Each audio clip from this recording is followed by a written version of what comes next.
मेरे प्यारे बच्चों, आप सभी को नमस्कार। आप सभी का स्वागत है इस क्लास में। मेरे प्यारे बच्चों, आ जाइए आप सभी। रहना, बहुत बढ़िया भाई, नाम तेरा बहुत अच्छा। रहना, ज्योति। मेरे प्यारे बच्चों, आप सभी का स्वागत है क्लास में। आइए मेरे नन्हे मुन्ने बच्चों, आज से हम ऑफिशियली ये कह सकते हैं कि हम परसेंटेज की एक्चुअल टाइप पढ़ने जा रहे हैं। मेरे बच्चों, आज से पहले मैंने जो भी चीजें परसेंटेज में पढ़ाई, उनका मेनली फोकस यही था कि मैं किसी तरीके से आपकी बेसिक कैलकुलेशन को मजबूत करूं, बेसिक परसेंटेज की फ्रैक्शंस को मजबूत करूं, फ्रैक्शन से मैं लैंग्वेज को पकड़वाना सिखाऊं, लैंग्वेज से परसेंटेज को पकड़वाना सिखाऊं। इन्हीं सारी चीजों पे मेरे प्यारे बच्चों मेरा फोकस था।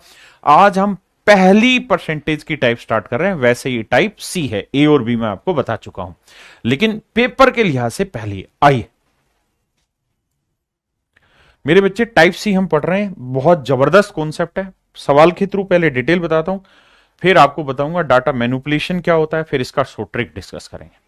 देखिए यार, कहता है किसी कमरे में कुछ बिल्ली और कुछ कुत्ते हैं। एक कमरे में कुछ बिल्ली और कुछ कुत्ते हैं। प्रत्येक बिल्ली 7 बिस्किट खाती है, प्रत्येक कुत्ता 9 बिस्किट खाता है।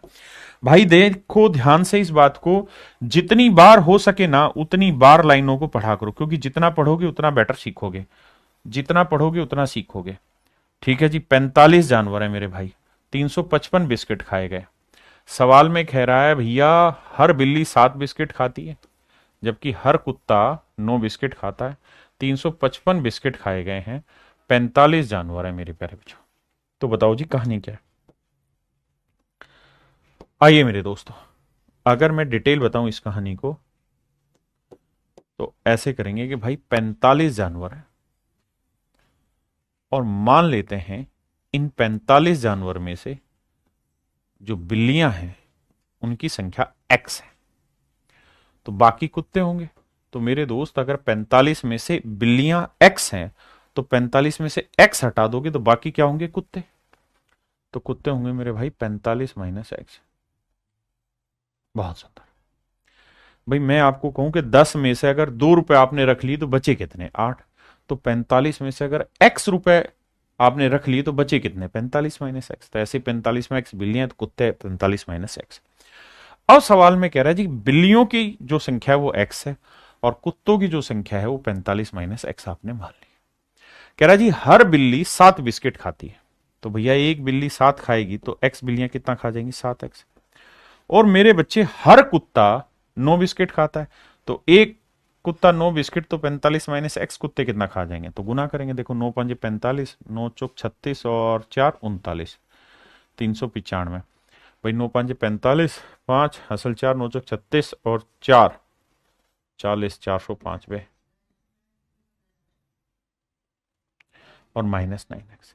तो मैं ये कह सकता हूं कुल मिला के इतने बिस्किट खाए हैं कुत्तों ने, और इतने बिस्किट खा गई बिल्लियां, और बिल्लियां और कुत्ते मिला के जो बिस्किट हैं वो है मेरे प्यारे बच्चों 355। हाँ जी, तो 9x और 7x घटाएंगे मेरे बच्चे, क्या है? -2x। 405 प्लस का उधर जाएगा माइनस का, 355 माइनस 405 निकालेंगे, दैट इज -50। मेरे दोस्तों माइनस से माइनस गया, 2 से काटेंगे 25 आएगा, तो x की जो वैल्यू आई 25। और अगर x की वैल्यू 25 है तो ये बात स्पष्ट हो गई कि सर बिल्लियां जो थी वो x थी, और x की वैल्यू है 25। तो 45 में 25 बिल्लियां हैं तो बाकी कुत्ते हुए, तो 45 में से 25 कुत्ते कितने हो गए भाई? 20। कुत्ते कितने हुए? 20। बहुत बढ़िया सर, आज आप कमेंट क्यों नहीं पढ़ रहे? मेरे बच्चे इस बात को समझो, जब सीरियस बातें स्टार्ट हो गई, कॉन्सेप्ट की बातें स्टार्ट हो गई हैं, तो आपको ढीले नहीं रहना है। और आप ये उम्मीद मत कर रखिए कि मैं आपका हर कमेंट पढ़ पाऊंगा, संभव ही नहीं। मेरा ध्यान इधर है, आपका कमेंट चला जाएगा फिर। तो मेरे प्यारे बच्चों, ये तो था डिटेल एक्सप्लेनेशन। अब मैं चर्चा कर रहा हूं आपसे कि डाटा का मैनिपुलेशन क्या होता है, डाटा कैसे मैनिपुलेट किया जाता है। अब हम इस बात पर चर्चा करेंगे। आइए मेरे नन्हे मुन्ने प्यारे बच्चों, मान लीजिए मेरी जेब में 20 रुपए, और मैं अपनी जेब में ये ना बताऊं कि 20 रुपए है। मुझे समझाना सामने वाले को यही है कि मेरी जेब में, मैं आपको सीधी सीधी बात कह दूं यार, मेरी जेब में 100 रुपए का 1/5वां हिस्सा है। देखो 100 का 1/5 करोगे तब भी 20 आएगा। मैं आपको कह दूं मेरी जेब में 10 का डबल है, तब भी यही आएगा। मैं आपको ये कह दूं कि मेरे जेब में 40 का आधा है, तब भी यही आएगा। मैं आपको ये कह दूं कि मेरे पास 1 रुपए का 20 गुना है, तब भी यही है। यानी आपने चीज देखी कि मैं कहूं कुछ भी, लेकिन अर्थ सभी बातों का एक ही निकल के आता है। तो मेरे नन्हे मुन्ने प्यारे बच्चों, अब हम इसी चीज को सीख रहे हैं।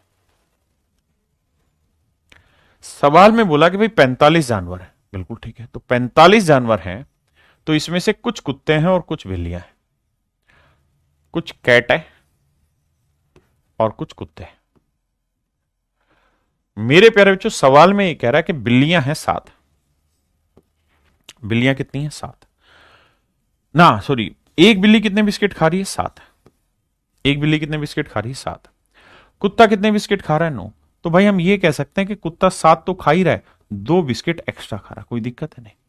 भाई मेरे बच्चों, इस बात को समझो, एक कमरे में 45 जानवर हैं, हर एक बिल्ली 7 बिस्किट खा रही है, हर एक कुत्ता 9, तो मैंने लिख दिया कुत्ता 7 तो खा ही रहा है, 2 एक्स्ट्रा खा रहा है, कोई दिक्कत है नहीं। तो यानी गौर से देखोगे तो 7 बिस्किट बिल्ली भी खा रही है और 7 बिस्किट कुत्ता भी खा रहा है, तो हम ये कह सकते हैं कि यार हर जानवर 7 बिस्किट तो खा ही रहा है। 45 जानवर थे, हर जानवर 7 बिस्किट कम से कम खा ही रहा है, तो टोटल बिस्किट 7 5 35 और 7 चौक 28 ना, 7 5 35, 7 चौक 28 और 3 31, 315 बिस्किट खाए गए। जबकि एक्चुअल में जो बिस्किट खाए गए हैं वो 355 है। जबकि मेरे हिसाब से अगर मैं हर जानवर 7 7 बिस्किट खाए तो मेरे हिसाब से 315 ही बिस्किट खाए गए हैं। तो कितने बिस्किट एक्स्ट्रा खाए गए हैं? 40। किसकी वजह से? भाई 40 ज्यादा बिस्किट खाए गए। क्यों? क्योंकि सर हर एक कुत्ता जो है वो 2 बिस्किट एक्स्ट्रा खाता है, हर कुत्ता 2 बिस्किट एक्स्ट्रा खाता है। या हम यूं कह सकते हैं कि 2 बिस्किट एक्स्ट्रा खिलाने के लिए एक कुत्ता चाहिए, तो 40 बिस्किट एक्स्ट्रा खिलाने के लिए कितने कुत्ते चाहिए? 20। तो मेरे दोस्तों कुत्ते हैं 20, तो 45 में 20 कुत्ते हैं, तो बिल्लियां कितनी हुई? 25। मेरे नन्हे मुन्ने प्यारे बच्चों, 25 बिल्लियां हैं और 20 कुत्ते, ही मेरा आंसर आ गया, पहला तरीका। आप चाहें तो इस बात का मैनिपुलेशन दूसरे तरीके से भी बांट सकते हैं। कैसे?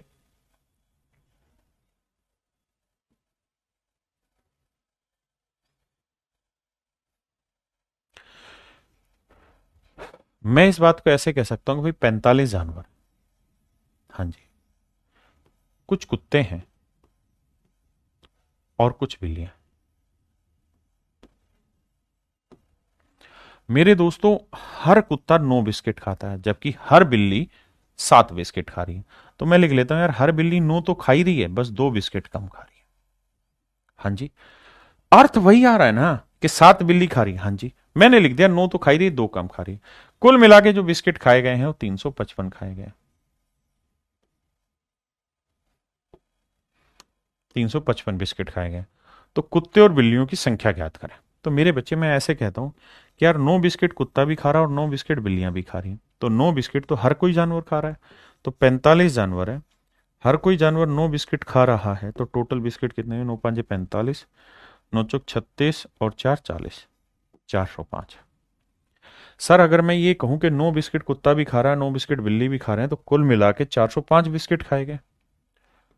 405 बिस्किट खाए गए हैं। इस हिसाब से ध्यान दोगे तो टोटल 405 बिस्किट खाए गए हमारे हिसाब से, लेकिन एक्चुअल में खाए हुए 355। कितने कम खाए हुए? 50 बिस्किट कम खाए हुए। भाई हम जो कैलकुलेशन कर रहे हैं उस हिसाब से 405 है, एक्चुअल 355 है। कितने बिस्किट कम खाए हुए? 50 बिस्किट कम खाए हुए। इसका लॉजिक क्या हुआ?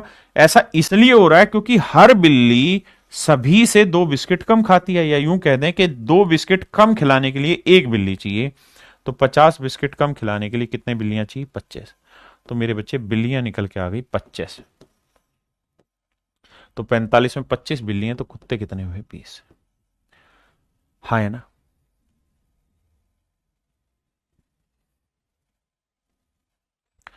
इस सवाल को समझे। कहता है किसी चिड़ियाघर में कुछ खरगोश तथा कबूतर है, कुल सिरों की संख्या 280। भाई हर जानवर के दो एक ही सर होता है, तो 280 जानवरों के 280 सर होंगे, यानी जानवरों की संख्या है 280। सवाल में कह रहा है भैया, क्या सवाल में ये कह रहा है कि भैया अगर हम बात करें जानवरों की, तो कुछ तो है कबूतर और कुछ है खरगोश। कुछ है कबूतर और कुछ है खरगोश। तो मेरे दोस्तों, हर कबूतर के कितने पैर होते हैं? 2। और खरगोश के कितने होते हैं? 4। तो मेरे बच्चे, हर खरगोश के 2 तो होते ही हैं, 2 पैर वो एक्स्ट्रा रखता है। 2 पैर तो होते ही हैं, 2 पैर वो एक्स्ट्रा रखता है।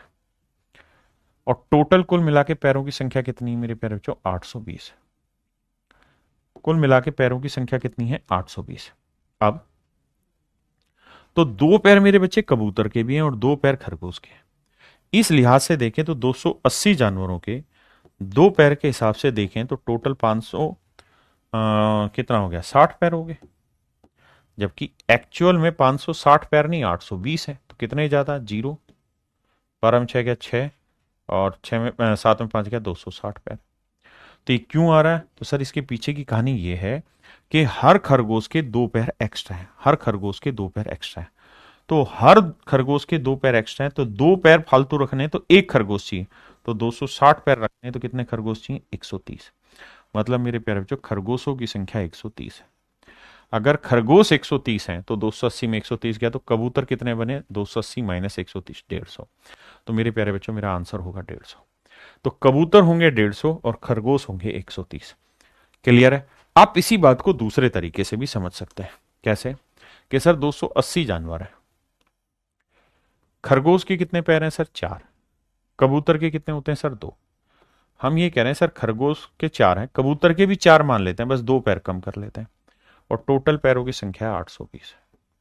अब एक चीज बताना सर, 4 पैर खरगोश के भी हैं, 4 पैर कबूतर के भी हैं, तो 280 जानवरों के 4 पैर के हिसाब से टोटल पैर कितने हैं, 0, 4 8 32, 4 दूनी 8 और 3 1120 पैर। तो मेरे लिहाज से इसमें 1120 पैर है, जबकि एक्चुअल में है 820। तो कितने कम है, 300 कम, 300 पैर कम है। तो मेरे दोस्तों ध्यान से देखेंगे तो हर कबूतर के 2 पैर कम है, बिल्कुल है जी, हर कबूतर के 2 पैर कम है। तो 300 पैर कम है कबूतरों के, और हमें मतलब इस चीज को ऐसे समझो कि एक कबूतर के 2 पैर कम है, यानी 2 पैर कम करने तो एक कबूतर चाहिए, तो 300 पैर कम करने तो कितने कबूतर चाहिए, 150। यानी कबूतरों की संख्या 150 है, तो 280 में 150 हो गया, तो खरगोश आएगा 130। ये मेरे दोस्त आपका आंसर होगा। हाँ जी, यहां से आपके पेपर के क्वेश्चन स्टार्ट हो जाते हैं। पहले पढ़िए ध्यान से, फिर आगे चर्चा करेंगे।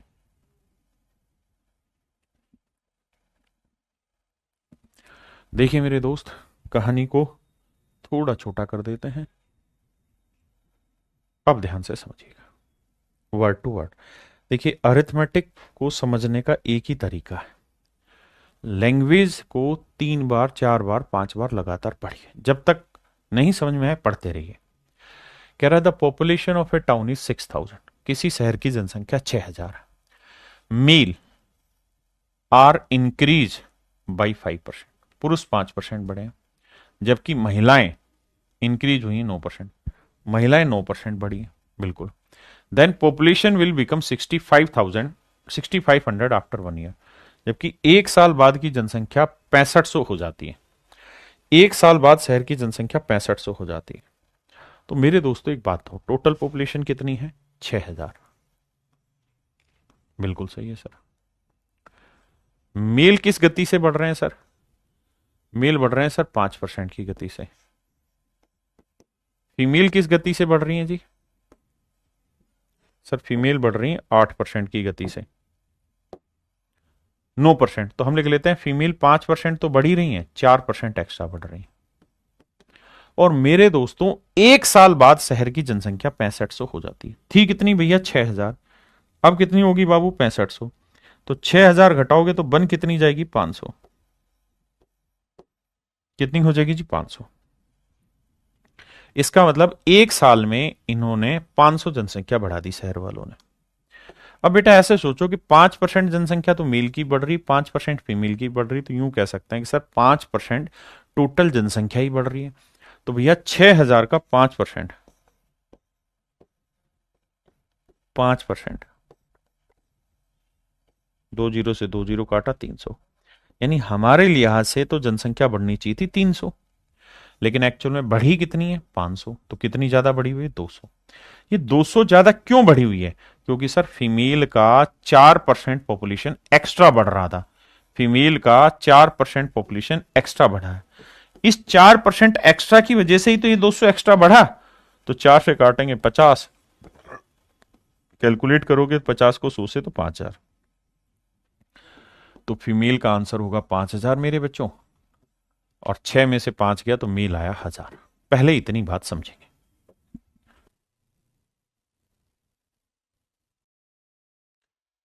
अब मेरे दोस्तों हमसे पूछा क्या है हमसे एक चीज पूछी है कि सर जी ये बताओ पुरुषों की वर्तमान वर्तमान जनसंख्या क्या होगी। भाई आफ्टर 1 ईयर होगी ना ये कहानी, तो आफ्टर 1 ईयर होगी ये कहानी। बिल्कुल सर, हम तो आज की बात कर रहे हैं, तो सर आज अगर पुरुषों की बात करें तो पुरुष होंगे 1,000। लेकिन आप चाहो तो इस कहानी को उल्टा भी कर सकते हो। It is not necessary to do in the same manner. आप फीमेल लिख लो यहां 9% बढ़ रही और मेल बढ़ रहे थे 5%, तो मेल को लिख लो 9% तो है ही, 4% कम है। भाई मेल कितने थे 5%, फीमेल 9, तो मैंने 9 कर लिया, लेकिन फिर यहां मैंने 4 कम कर दिया। ठीक है जी। और टोटल जनसंख्या कितनी बढ़ी है 500। मेरे प्यारे बच्चों इतना डिटेल बता रहा हूं ना, अब शैतानी मुझे किसी भी तरीके की बर्दाश्त नहीं होगी अब से। रोज का काम रोज करना।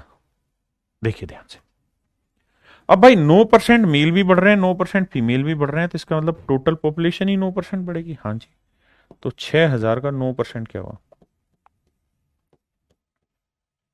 2 जीरो से 2 जीरो काटा 540।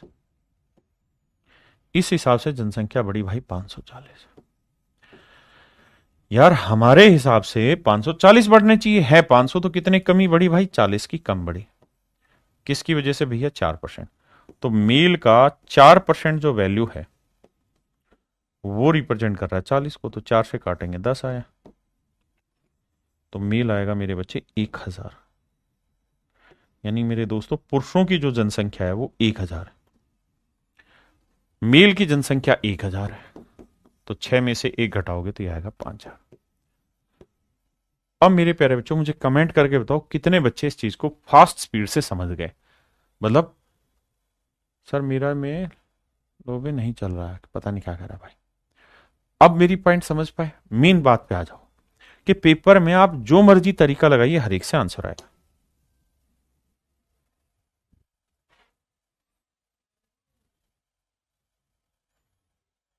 कह रहा है the population of A town at present is 5,000।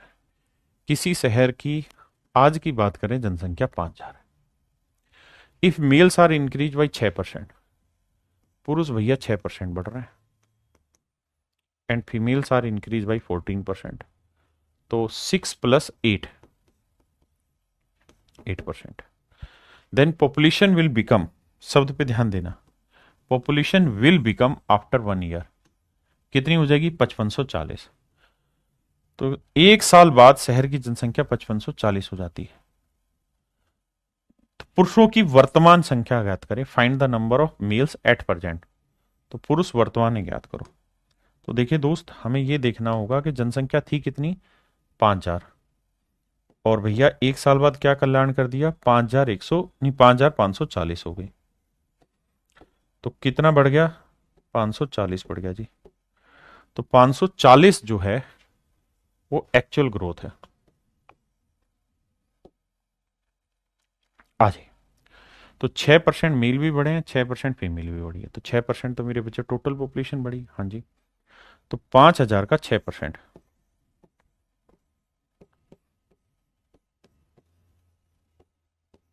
तो 300 बढ़ी हमारे हिसाब से। भाई हम जैसा सोच रहे हैं वैसे तो 300 बढ़ी, लेकिन एक्चुअल में बढ़ी 540। तो बाबू क्या कल्याण हुआ है, 240 का कल्याण हुआ है। किस कारण हुआ जी 240 का, काहे कि जो मेल हैं उनकी नहीं, फीमेल की जनसंख्या 8% बढ़ी है एक्स्ट्रा। तो फीमेल का 8% जो वैल्यू है दैट इज इक्वल टू 240, 8 से काटेंगे 30, तो फीमेल आ जाएगा 3,000, 3,000 आएगा ना बाबू। तो 5 में 3 गया तो 2,000 उत्तर आएगा। आप में से कितने बच्चे सहमत है इस बात से।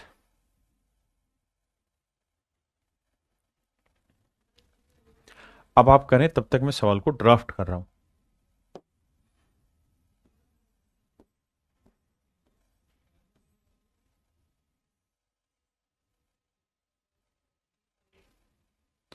महिलाओं की 5 है, तो पहले महिलाएं लिख लेता हूं, आप करते रहिए सवाल को।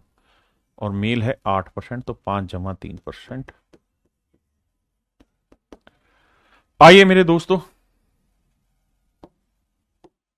कह रहा है population will become this after 1 year, 1 साल बाद इतनी हो जाएगी, 1 वर्ष बाद जनसंख्या इतनी हो जाएगी।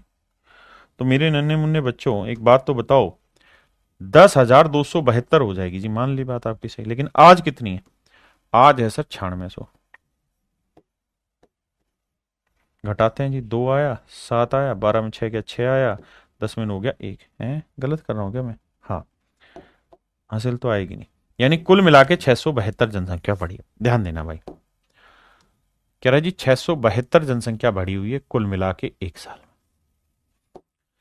अब मेरे दोस्तों सामने आई क्या कि भाई 5% मेल बढ़े, 5% फीमेल बढ़ी, तो इस हिसाब से 5% पूरी जनसंख्या बढ़ी। सर कोई दो राय नहीं है। तो भैया 9600 का 5%,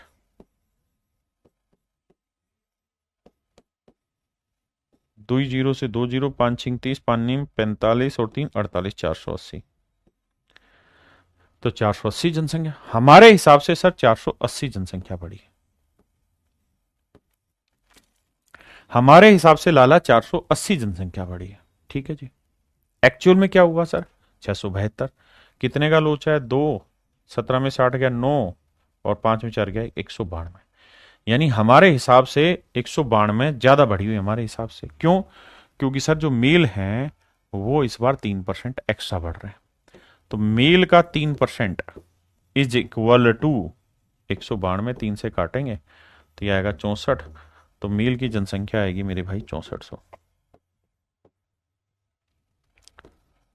यह आएगा मेरे प्यारे बच्चों 6400। तो 9600 में 6400 घटाएंगे तो यह आएगा 3200। तो फीमेल होगी मेरे दोस्तों 3200। हाँ जी, मेरे प्यारे बच्चों ये होमवर्क है, ये आपको खुदा ही करना है। The population of A village was this in a year, the increase in the, कह रहा 9800 थी, 8% एक लोग बढ़े, 5% दूसरे लोग बढ़े, 1 साल बाद जनसंख्या 10,450 होगी। मतलब वो यही कह रहा है कि इन ए ईयर, देखो यहां लिखा हुआ है 1 साल बाद, है ना। एक गांव की जनसंख्या कितनी थी 1 साल में। तो ये कहानी लिखी हुई, ये होमवर्क है, आपका खुद करना है।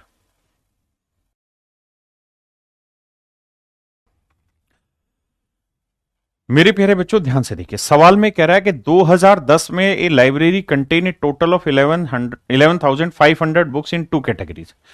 कहता भैया 11,500 किताबें थी 2010 में एक लाइब्रेरी के अंदर। इसमें 2 कैटेगरियां बनी हुई हैं, एक फिक्शन की, एक नॉन फिक्शन की। कहता है बाबू जो फिक्शन की कैटेगरी है उसमें जो ग्रोथ है मेरे बच्चों वो है कितनी, कहा गया, वो ग्रोथ है मेरे भाई 10% की। और जो नॉन फिक्शन है उसमें ग्रोथ है 12% की। तो इसे लिख लेते हैं, 10 तो है ही, 2% एक्स्ट्रा है। अब मेरे दोस्तों आगे कह रहा है कि 2015 में जो लाइब्रेरी में किताबें होगी वो 12,760। तो भैया 12,760 किताबें होगी 5 साल के बाद, है ना। और ये रेट ऑफ इंक्रीज जो है पूरे 5 साल का, यानी उसी टेन्योर में क्या इंक्रीज हुई वो दे रखा है। और थी कितनी मेरे भाई? तो आप कहेंगे 11,500। 11,500 थी और मेरे भाई 12,760 हो गई। कितनी इंक्रीज हुई? 0, 6, 7 में 5 गया 2, और 2 में 1 गया 1। यानी इस हिसाब से कह रहा है कि 1260 किताबें बढ़ी हैं इन 5 सालों में कुल मिला के। अब मेरे बच्चे मैं आपको ये कह रहा हूं कि अगर मान लो कुल मिला के 10% का ग्रोथ हो फिक्शन में भी और 10 ही नॉन फिक्शन में, तो टोटल 11,500 किताबें थी। इसका 10% निकालेंगे तो कितना निकल के आएगा भाई? 1150 किताबें। तो हमारे हिसाब से ग्रोथ होनी चाहिए थी 1150 किताबों की। है कितनी भाई? 0, 6 में 5 गया 1, 2 में 1 गया 1। 110 किताबों की ग्रोथ हमारे अकॉर्डिंग ज्यादा हो रखी। क्यों? क्योंकि जो नॉन फिक्शन किताबें हैं वो 2% ज्यादा ग्रोथ ले रही। तो नॉन फिक्शन किताबों का 2% जो वैल्यू है वो है मेरे बच्चों 110। 2 से काटेंगे आएगा 55। तो नॉन फिक्शन किताबें आएंगी 5500। अगर नॉन फिक्शन किताबें 5500 हैं तो 11,500 में से 5500 घटाएंगे मेरे बच्चे, तो फिक्शन की किताबें कितनी आ गई? 5,000। फिक्शन की किताबें कितनी आ गई मेरे भाई? 5,000। 5 5 10, नहीं 6,000। ये आएंगे मेरे बच्चों 6,000। अब हमसे पूछा क्या सवाल ने, उस बात पे चर्चा कर लेते हैं। तो सर हमसे पूछा एक चीज है, और वो ये कि भाई ये तो आपने बता दिया कि फिक्शन में कितनी, नॉन फिक्शन में कितनी किताबें हमें पता चल गई, लेकिन हमें ये बताओ कि भाई लास्ट में 2015 में लाइब्रेरी के अंदर फिक्शन की किताबें कितनी हैं। तो मेरे बच्चों 2010 में फिक्शन में किताबें कितनी थी? 6,000।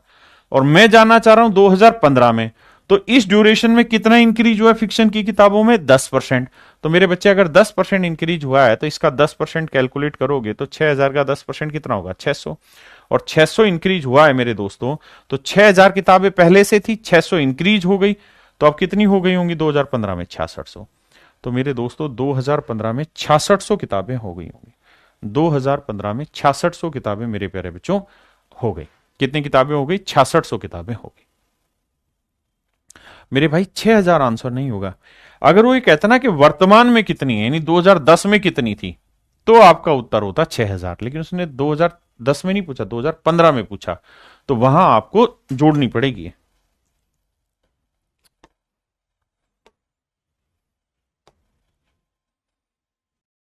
देखिए यार, सवाल में ये कह रहा है कि एक आदमी ने 16,000 रुपए, एक आदमी ने 16,000 रुपए दो व्यक्तियों से उधार लिए। 16,000 रुपए को कुल मिला के दो व्यक्तियों से उधार लिया। पहले आदमी का नाम ए है मान लीजिए, दूसरे आदमी का नाम बी। या यूं सोचिए 16,000 में ए रुपए एक से उधार लिया, बी रुपए एक से उधार लिया। अब कहता है एक को रेट ऑफ इंटरेस्ट दिया उसने 6%, दूसरे को दिया 10%। 10% वाले को लिख लेते हैं यार, 6% तो दिया ही, 4% ज्यादा दिया। बिल्कुल ठीक है जी। और कहता है एक वर्ष के बाद 1120 रुपए का ब्याज कमाए। ब्याज कमाया है 1120।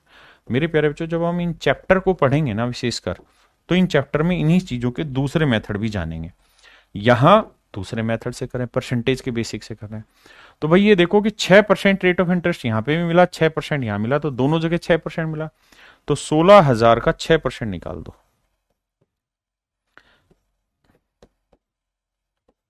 तो ये आएगा मेरे बच्चे 9600 रुपए, ना 960 रुपए।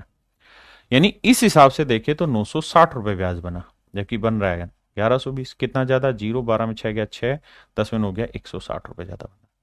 क्यों? क्योंकि दूसरे वाले हिस्से पे उसे 4% एक्स्ट्रा ब्याज मिल रहा था। तो बी पे जो उसे एक्स्ट्रा 4% इंटरेस्ट मिल रहा है, ये बराबर है 160 के। 4 से काटेंगे, 4 चौक 16, 40 है। तो दूसरा हिस्सा जो आएगा वो आएगा 4000। अब उसने पूछा कि 10% की रेट पे कितना पैसा उधार दिया, तो यही वाला तो था 10% वाला, तो ये 4000 रुपए उधार दिया। तो मेरे बच्चे आंसर होगा 4000।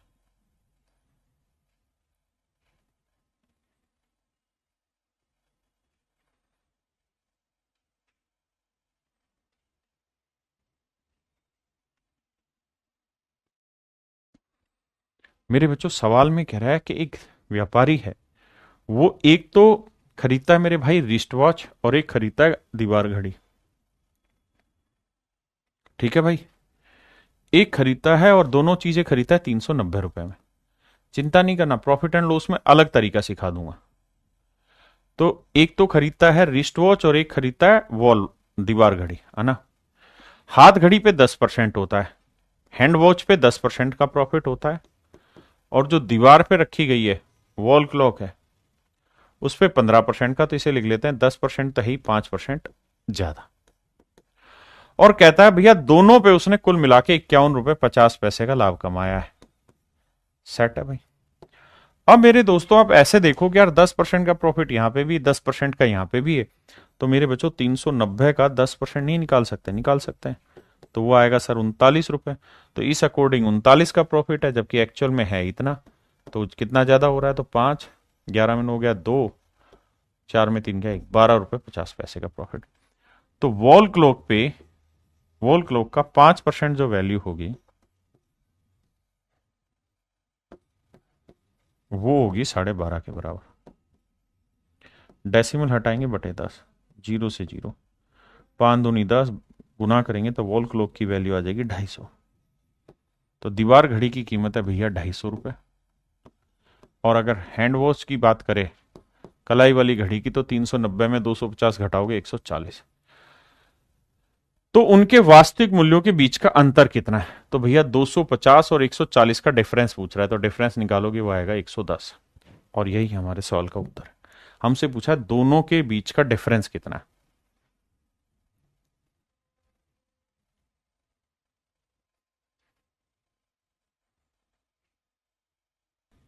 देखिए मेरे दोस्त,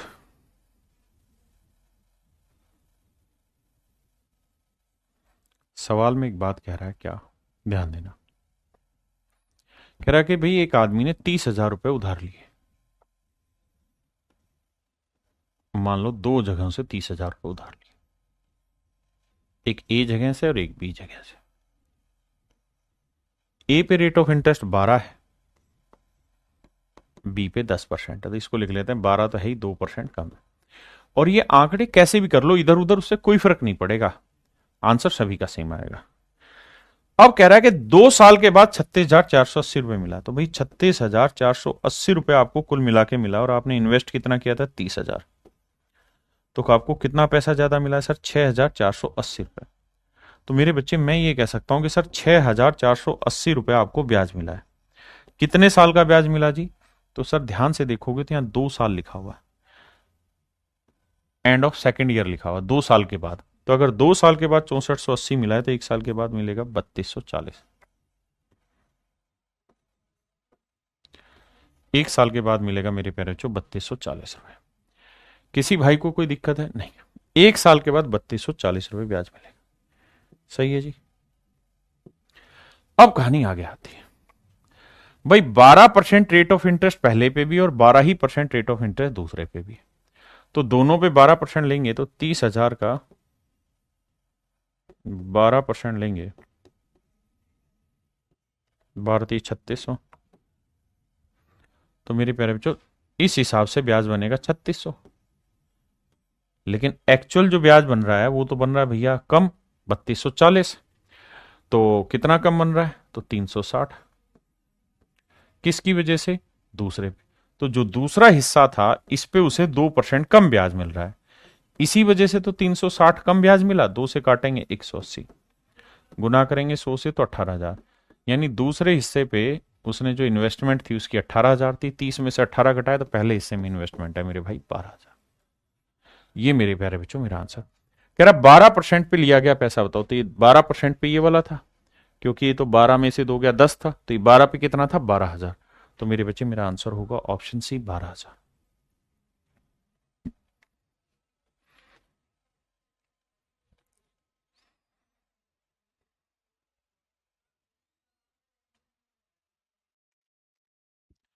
आइए मेरे बच्चे, कह रहा था total salary of Gaurav and Ayush in A company is rupees this. कहता है गौरव और आयुष की कंपनी में जो टोटल सैलरी है वो इतनी है, 47,520 रुपए।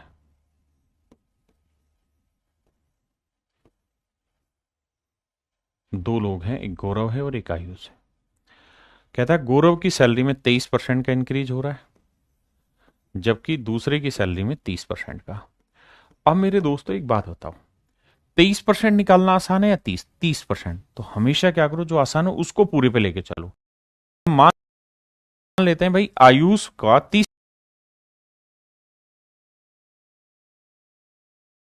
जबकि गौरव की सैलरी में इंक्रीज है कितना, बस 7% कम इंक्रीज हो रहा है।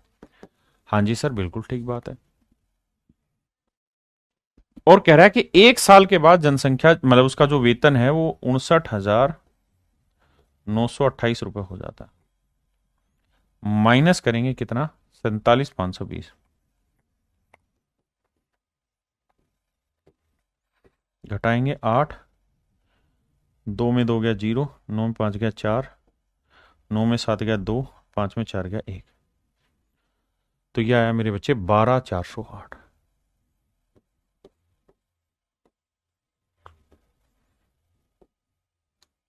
तो कुल मिला के जो इंक्रीमेंट है वो 12,408 है।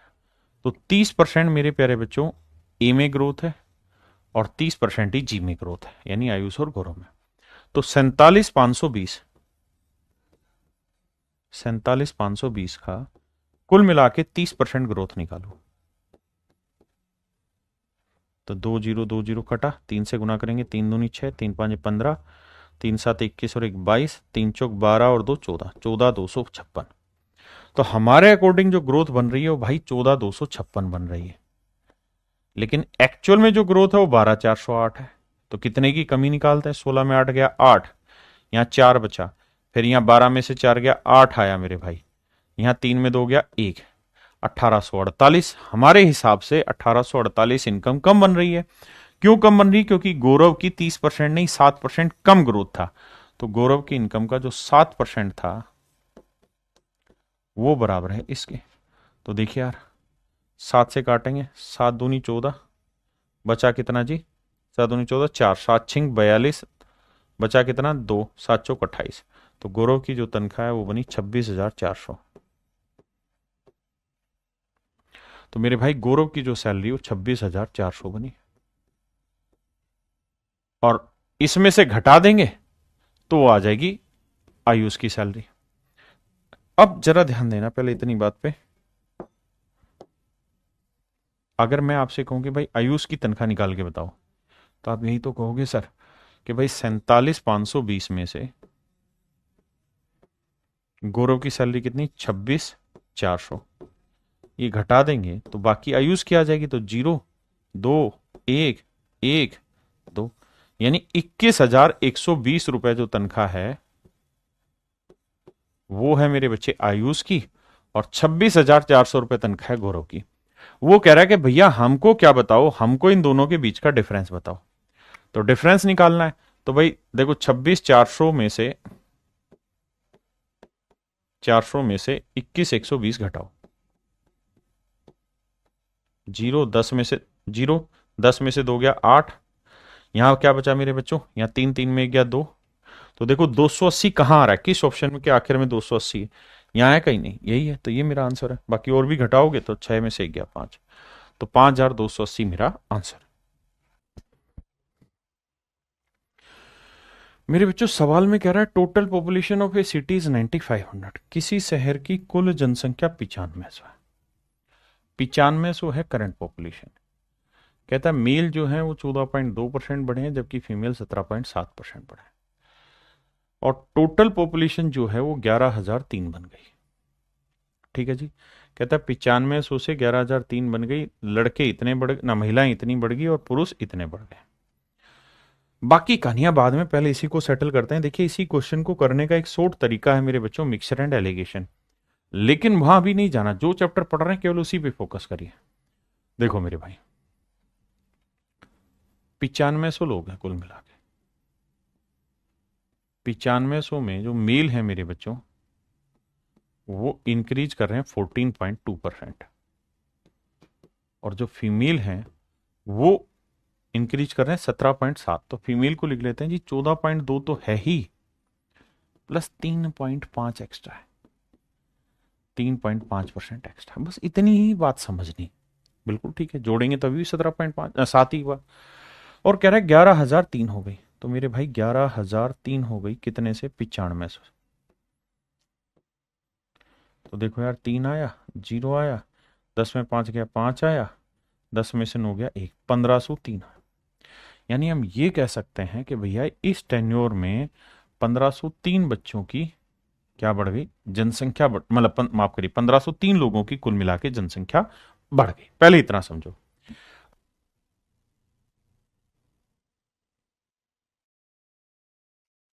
अब आप चाहो तो यहां क्या करो, आपको ये पता है 14.2% इसका भी है इसका भी है। यहां सारा गेम है कैलकुलेशन का।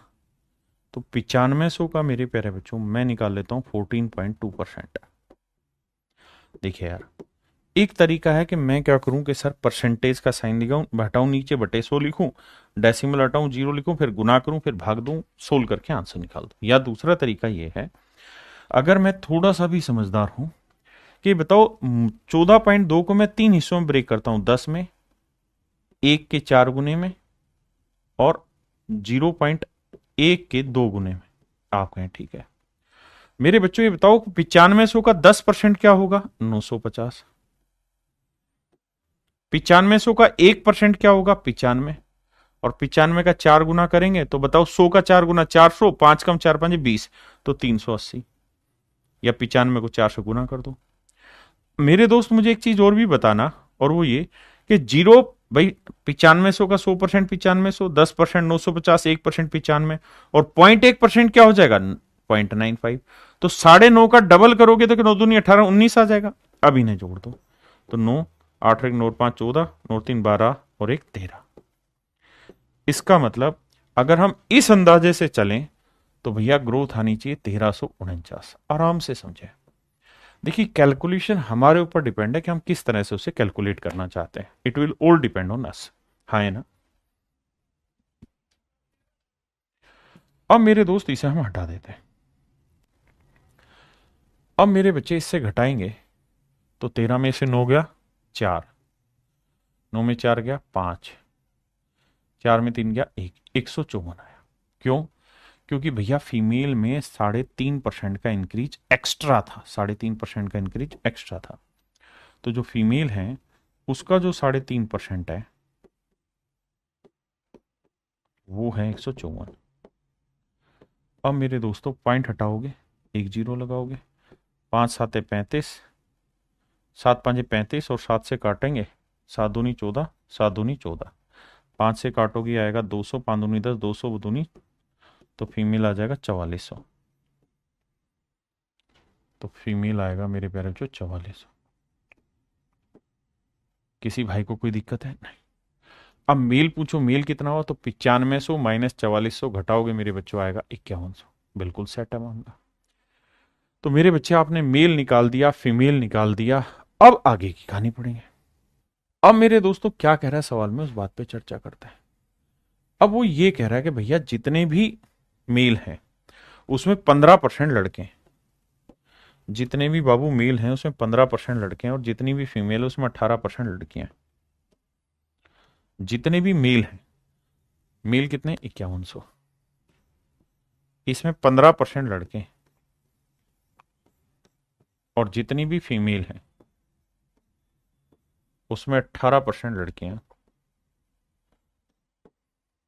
हाँ जी, 2 जीरो से 2 जीरो, 15 एकम 15, 15 75 और एक 76।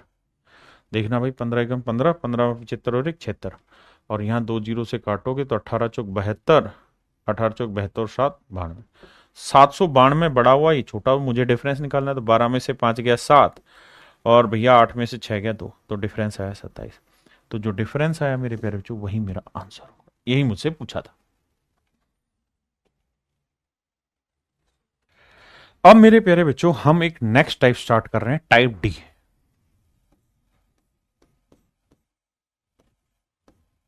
टाइप डी स्टार्ट कर रहे हैं।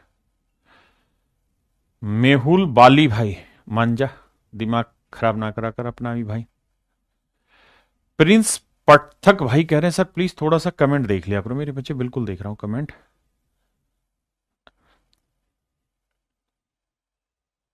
अच्छा मैं देख लेता हूं दीक्षा बेटा, अभी देख लेता हूं, अभी देख ले रहा हूं। ठीक है अभी देखता हूं मेरे बच्चे। अब आ जाइए सवाल पे, पहले टाइप डी पे आते हैं। टाइप डी में मेरे प्यारे बच्चों फेल और पास के क्वेश्चन है। आइए देखते हैं जरा फेल और पास के क्वेश्चन। फेल पास की कहानी को समझते हैं। आओ मेरे भाई आइए। सवाल में कह रहा है 40% आर दी पासिंग मार्क्स। कहता है 40% जो बच्चा नंबर ले आया वो पास हो जाएगा। Student gets 250 marks yet fails by 38 marks. कहता है एक बच्चे के 250 नंबर आए लेकिन फिर भी वो 38 नंबर से फेल रह गया, तो मैक्सिमम मार्क्स क्या होंगे? मेरे बच्चों एक बात समझना, कहता है पास होने के लिए 40% नंबर चाहिए। किसी छात्र को 250 अंक मिले परंतु फिर भी वह 38 अंकों से फेल हो गया। मतलब 250 नंबर आए लेकिन 38 नंबर की कमी अभी भी रह गई। बिल्कुल। तो पास होने के लिए कितने नंबर चाहिए थे? 5 3 8, 288 नंबर चाहिए थे। बिल्कुल। पास होने के लिए 288 नंबर चाहिए थे। अगर 288 नंबर आ जाते तो पास हो जाता। जबकि पासिंग परसेंटेज कितना है जी? 40%। 40% का मतलब क्या हुआ सर? 40% का मतलब हुआ 20% 1/5, तो 40% 2/5। इसका मतलब अगर मैक्सिमम मार्क्स 5 है, अधिकतम अंक 5 है, अधिकतम अंक 5 है, तो 2 नंबर लाने वाला बच्चा पास हो जाएगा। जबकि एक्चुअल में मैक्सिमम मार्क्स अगर 5 यूनिट है तो 2 यूनिट लाने वाला पास हो जाएगा। जबकि 2 यूनिट वाला पास नहीं, 288 नंबर वाला पास है। तो 1 यूनिट की वैल्यू भैया 288/2 काटेंगे तो 144। तो 5 यूनिट की वैल्यू क्या होगी मेरे दोस्तों? 144 गुना 5, 5 चौक 20, 5 चौक 20 और 2 22, 5 एकम 5 और 2 7, यानी 720 नंबर जो होंगे वो मैक्सिमम मार्क्स होंगे। यानी पेपर जो था वो 720 नंबर का था, 288 नंबर जो ले आया वो बच्चा पास हो गया।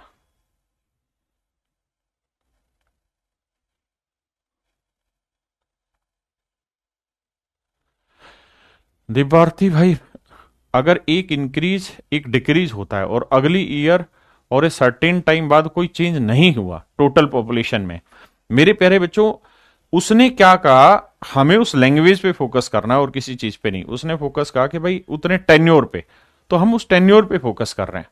ठीक है,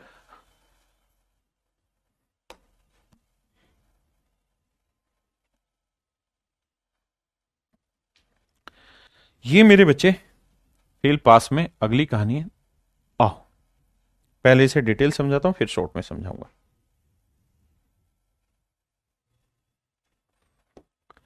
मेरे प्यारे बच्चों, सवाल में कह रहा है student score 25% marks then he is failed by 210 marks. कहता है जब एक बच्चे के 25% नंबर आए, 25% नंबर आए, तो मेरे बच्चों 210 नंबर से फेल हो गया। देखो 25% आए लेकिन 210 अंकों से फेल हो गया, इसका मतलब ये हुआ कि 25% नंबर आए, अगर 210 नंबर और आ जाते तो पास हो जाता। अगली लाइन में कह रहा है but if he score 55% marks, अगर उसके 55% आ जाते तो वो 240 से पास हो जाता। कह रहा 55% नंबर आ जाते but if he score 55% marks then he is passed with 240। अगर उसके 55% नंबर आ जाते तो वो 240 अंकों से पास हो जाता। कहता है 55% नंबर आ जाते तो 240 अंकों से पास हो जाता। मेरे दोस्त, कहानी को समझिए क्या कह रहा है। ये कह रहा है कि भैया पहले डिटेल समझते हैं, मान लेते हैं मैक्सिमम मार्क्स, अधिकतम अंक मान लेते हैं, पूरा डिटेल में समझेंगे। मैक्सिमम मार्क्स, अधिकतम अंक मान लेते हैं एक्स। पहले डिटेल हमने मान लिया कि यार एक्स अंक जो है उस पेपर के मैक्सिमम है। सवाल में कह रहा है जी एक बच्चा था, उसको क्या हुआ, 25% नंबर आए, मैक्सिमम नंबर का 25% नंबर आए, लेकिन 210 नंबर से फेल हो गया। यानी 210 नंबर उसके अगर आप और दे दें तो ये बच्चा पास हो जाएगा। ये हो जाएगा मेरे बच्चे पास। यानी हम ये कह सकते हैं पास मार्क्स है। यानी मैक्सिमम का 25% नंबर आया और 210 से फेल हो गया, 25% आया, अगर 210 नंबर और मिल जाते तो पास हो जाता। बिल्कुल ठीक है। अगली लाइन में कह रहा है कि अगर इस बच्चे के 55% नंबर आए तो एक्स का 55% नंबर आए,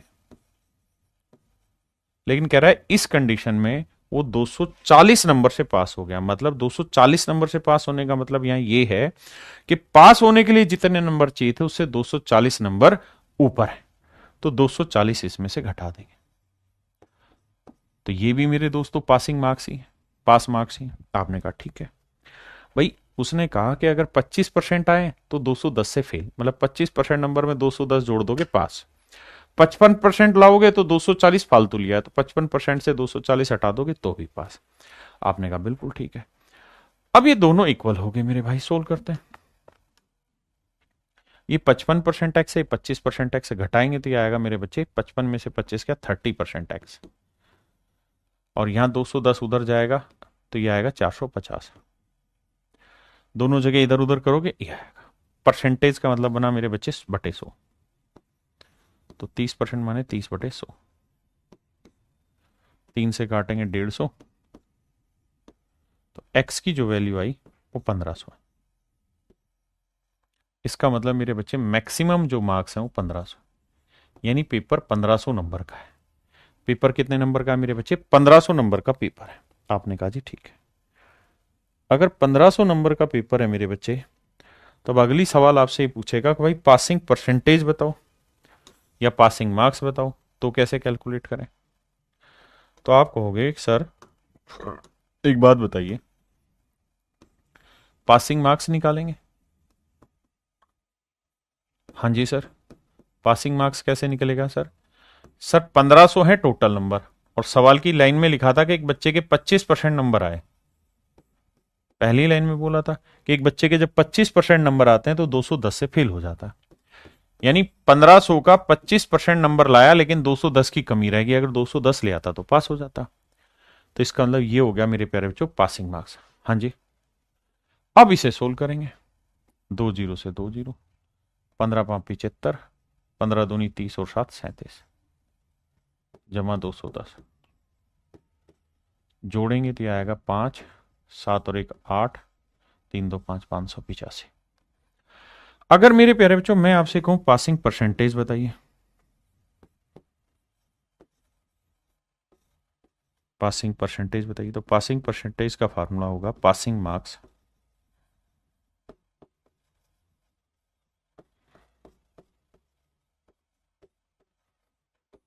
अपॉन मैक्सिमम मार्क्स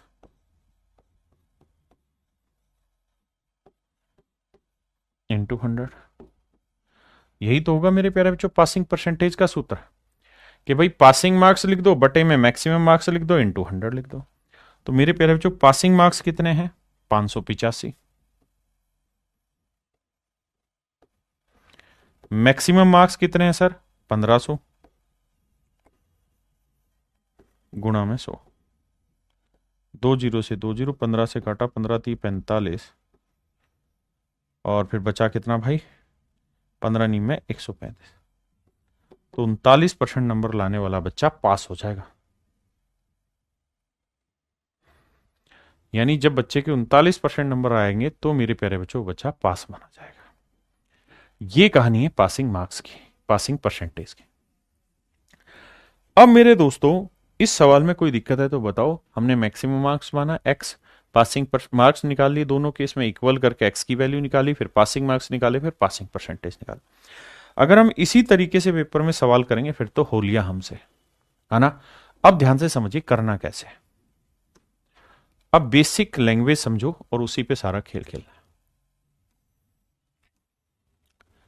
सवाल ये कह रहा है कि कोई विद्यार्थी 25% नंबर लाता है, 25% नंबर लाता है, तो वो 210 नंबर से फेल हो जाता है।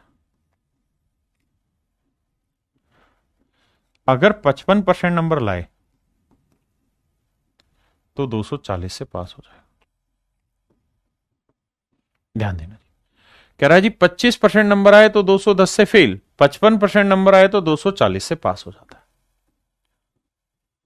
तो बताओ भाई पासिंग परसेंटेज क्या होगा? तो मेरे प्यारे बच्चों मैक्सिमम मार्क्स का 25% प्लस 210 करेंगे तो पास होगा, मैक्सिमम मार्क्स का 55% माइनस 240 करेंगे तो पास होगा। मतलब सर मतलब यह है कि पासिंग परसेंटेज इनके कहीं बीच का होगा, पासिंग परसेंटेज इनके कहीं बीच का होगा, पासिंग परसेंटेज इनके कहीं बीच में होगा। ये पासिंग परसेंटेज से कम नंबर है और ये पासिंग परसेंटेज से ज्यादा नंबर है, हाँ है ना। अब ये कितना कम है? ये यहां होगा पासिंग मार्क्स, तो ये पासिंग मार्क्स से बेसिकली 210 नंबर का गैप है, 210 नंबर पीछे, और ये पासिंग मार्क्स से 240 नंबर ज्यादा है। भाई अगर ध्यान दो, पासिंग परसेंटेज यहां अगर है तो पासिंग परसेंटेज से पीछे और ये पासिंग परसेंटेज से आगे है, हाँ है ना। ऐसे ही अगर पासिंग मार्क्स यहां है मेरे दोस्तों तो ये पासिंग मार्क्स से पीछे है 210 नंबर, और ये पासिंग मार्क्स से 240 नंबर ज्यादा है। हम यहां मेथड यूज कर रहे हैं कंपैरिजन का, तो हम कह रहे हैं कि यार पासिंग मार्क्स से ये कितना और ये कितना, यानी ये गैप कितना है वो निकाल लो। तो 25 और 55 का जो गैप है वो कितना है? 30%। ठीक है जी। और यहां का गैप निकाल लो कि भैया यहां से ये इससे 210 कम यानी यहां है, और ये 240 ज्यादा यानी यहां है, तो यहां से यहां तक का गैप कितना है? 210 जमा 240, 450। मतलब मोटी बात यह है कि 30% नंबर 450 को रिप्रेजेंट कर रहा है। मतलब पेपर में आपने एक काम करना, और वो एक काम ये रहेगा आपका क्या कि भैया 25% और 55 का डिफरेंस निकालो। 55 में से माइनस करेंगे 25 तो ये डिफरेंस आएगा 30%, और यहां 240 में से माइनस करना माइनस 210, तो मेरे प्यारे बच्चों ये 240 माइनस माइनस प्लस 210 जोड़ोगे तो ये हो जाएगा 450, तो ये वैल्यू हो जाएगी 450 मेरे भाई। हाँ जी, तो 30% जो है वो 450 नंबर को रिप्रेजेंट कर रहे हैं, तो 1% की वैल्यू क्या होगी? तो 450 बटे 30, 450 बटे 30, जीरो से जीरो, 3 से काटेंगे 15, तो 1% की वैल्यू मेरे भाई 15 होगी। यानी हम ये कह सकते हैं कि 15 नंबर से सर 1% बनता है, 15 नंबर से 1% बनता है। तो मैक्सिमम मार्क्स कितने होते हैं भाई? मैक्सिमम मार्क्स कितने होते हैं? तो सर मैक्सिमम मार्क्स जो होते हैं वो 100% होते हैं, और 1% कितने नंबर से मिलके बना, 1% की वैल्यू 15 नंबर है, तो 100% कितना हो जाएगा 1500, यानी 1500 अंक जो है वो मेरे अधिकतम है। मेरे बच्चों अब एक बात बताइए, 15 नंबर से 1% बनता है तो 210 नंबर से 15 एकम 15, बचा कितना मेरे भाई 6, 15 चौकू 60। यानी मैं ये कह सकता हूं कि भाई 15 नंबर से अगर 1% बना तो 210 नंबर से कितना बनेगा 14%। तो यार एक बच्चे के 25% नंबर आए, एक बच्चे के 25% आए, बस 14% की कमी रह गई थी, वरना वो पास हो जाता। तो 25 में 14 की कमी, तो 25 जमा 14 कर दोगे तो मेरे भाई आएगा 39, यानी 39% नंबर लाने वाला बच्चा पास हो गया। मेरे प्यारे बच्चों 39% नंबर लाने वाला बच्चा क्या हो गया, पास। अब यहां आ जाइए कि भाई 15 नंबर लाने वाला बच्चा है, 15 नंबर से 1% होता है, तो अगर 15 नंबर से 1% होता है तो 15 एकम 15, कितना बचा 9, 15 छिके 90। तो यानी हम ये कह सकते हैं कि एक बच्चे के 55% नंबर आए लेकिन 16% ज्यादा नंबर आ गए। 55% आए लेकिन 16% ज्यादा है, तो भैया 55 में से 16 घटा दो, क्योंकि 16 ज्यादा है, तो भी आएगा 39%, यानी पासिंग परसेंटेज मेरे बच्चे 39। अब सवालों पे इस्तेमाल करते हैं।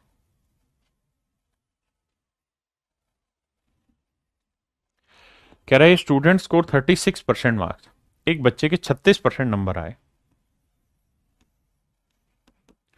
और वो 32 नंबर से फेल हो गया, लेकिन अगर उसके 48% नंबर आए होते तो 64 नंबर से पास हो जाता। 48% नंबर आते तो 64 नंबर से पास हो जाता। पासिंग परसेंटेज बताइए मेरे बच्चों। 48 में से 36 घटाओगे 12, और यहां 64 में से माइनस करेंगे -32, तो माइनस माइनस प्लस हो जाएगा, 64 32 96। इसका मतलब यह हुआ कि 12% जो है वो 96 को रिप्रेजेंट कर रहा है। तो 1% की वैल्यू 12×7 = 84, 12×8 = 96, 12 से भाग देंगे तो 1% की वैल्यू 8, यानी 8 नंबर से 1% बनता है। तो अगर आपसे पूछे मैक्सिमम मार्क्स बताओ तो 100% होता है, तो भैया 1% से 8 नंबर, तो 100% से कितने हुए 800 नंबर,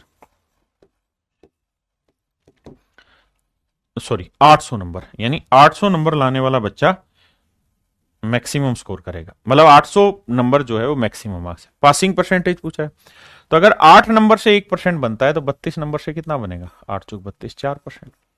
तो सोचो एक बच्चे के 36% आए लेकिन 4% की कमी रह गई, तो 36 और 4 40% वाला पास हो जाता। या ऐसे देखो कि यार 8 नंबर से 1% बना तो 64 नंबर से कितना बना 8%, बिल्कुल ठीक है। तो यानी एक बच्चे के 48% आए और 8% ज्यादा आ गया, तो 48 में से 8 हटाओगे तो आएगा कितना 40%।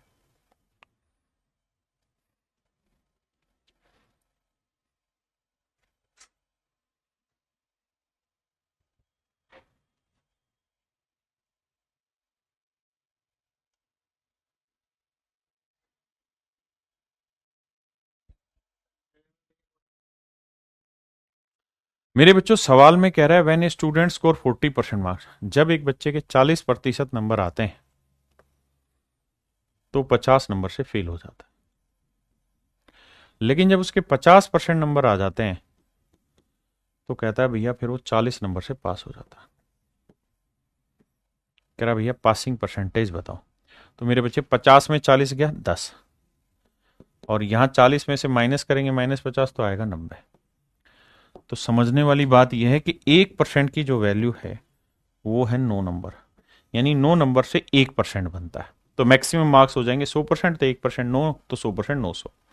9 से भाग देंगे, 9 5 45, 5/9। यानी मेरे प्यारे बच्चों एक बच्चे के 40% नंबर आए लेकिन 5 सही 5/9% की कमी रह गई, तो पास होने वाला कितने से होगा 45 सही 5/9%। That is your answer. अच्छा ही नहीं, यानी 45 सही 5/9% नंबर ले आओगे तो पास हो जाओगे।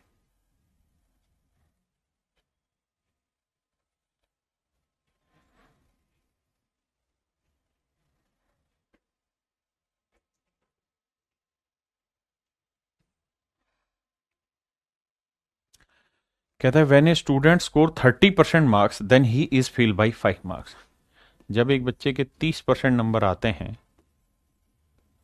तो कहता है जी 5 नंबर से लुढ़क जाता है। लेकिन अगर 40% नंबर आते हैं तो कह रहा भैया 15 नंबर से पास हो जाता है। तो देखो 30 और 40 का डिफरेंस 10% आया, और यहाँ 15 में से माइनस करेंगे -5, तो ये आएगा कितना, 2, 20 नहीं, ये कितना था, 10 था, सॉरी सॉरी सॉरी 10। तो 10 में से माइनस करेंगे -5, तो जुड़ के 15 हो जाएगा। तो यहां से आपको पता चला कि भैया 1% की जो वैल्यू है वो 15/10 है, यानी 3/2 है। यानी मैं देसी भाषा में कहूं तो यूं कह सकता हूं कि हर 3/2 नंबर से 1% बनता है। तो मैक्सिमम मार्क्स कितने होते हैं सर, 100%।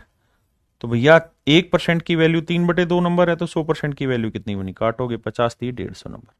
तो मैक्सिमम मार्क्स 150 और 150 केवल एक ही ऑप्शन में, तो यही मेरा आंसर। पासिंग परसेंटेज निकालना है। तो भाई 3/2 नंबर से 1% बनता है, तो 5 नंबर से कितना, तो 5 को 3/2 से भाग दोगे, 2 पलट के ऊपर जाएगा, तो आएगा 10/3, और 10/3 को लिखेंगे 3 सही 1/3। यानी एक बच्चे के 30% नंबर आए, लेकिन 3 सही 1/3% की कमी रह गई। जोड़ोगे तो 30 और 3 33 सही 1/3%। यानी जिस बच्चे के 150 नंबर मैक्सिमम है तो 100% है, और पास होने के लिए 33 सही 1/3% आंसर लाना होगा।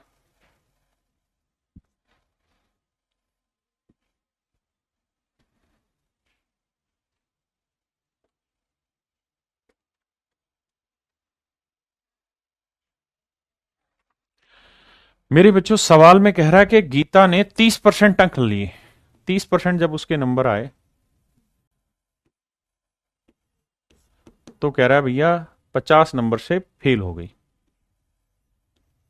वहीं पे अगर उसके 45% नंबर आए होते, या किसी दूसरे बच्चे के 45% नंबर लाया होता, तो पास होने के लिए 25 अंक ज्यादा आ जाते।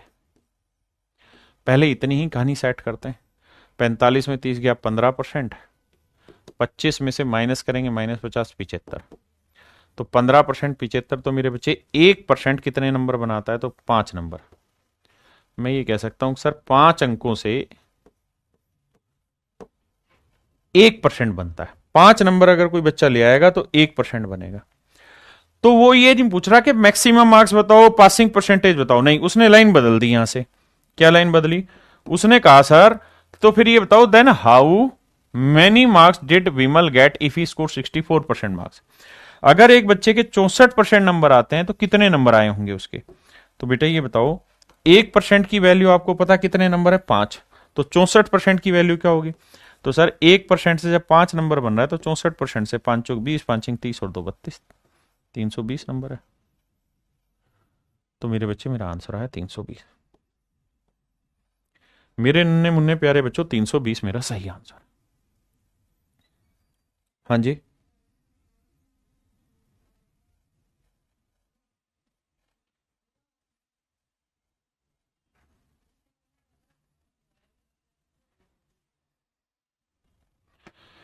कह रहा भैया राजीव ने 20% नंबर स्कोर किए तो फेल हो गया 11 नंबर से। लेकिन अगर if he score 50% marks, 50% number ले लेता तो उसके 4 नंबर ज्यादा आ जाते पास होने से। तो पहले यहीं तक की कहानी सेट करते हैं भाई। ये आया 30%, बहुत बढ़िया जी। और ये आया कितना, 15, क्योंकि 4 में से माइनस करेंगे -11 तो 15, तो 30% 15, तो 1% की वैल्यू 15/30 यानी 1/2। यानी आधे नंबर से ना मेरे भाई 1% तैयार होता है, आधे नंबर से 1% तैयार होता है। अब वो कहना क्या चाह रहा है उस बात पे चर्चा करते हैं। कहना वो ये चाह रहा है कि भाई ये बताओ कि पास होने के लिए कितने नंबर चाहिए। इस बार ध्यान देना, कनपट्टे लगाना। इस बार वो ये नहीं पूछ रहा कि पासिंग परसेंटेज बताओ, इस बार वो ये पूछ रहा है पास होने के लिए कितने नंबर चाहिए।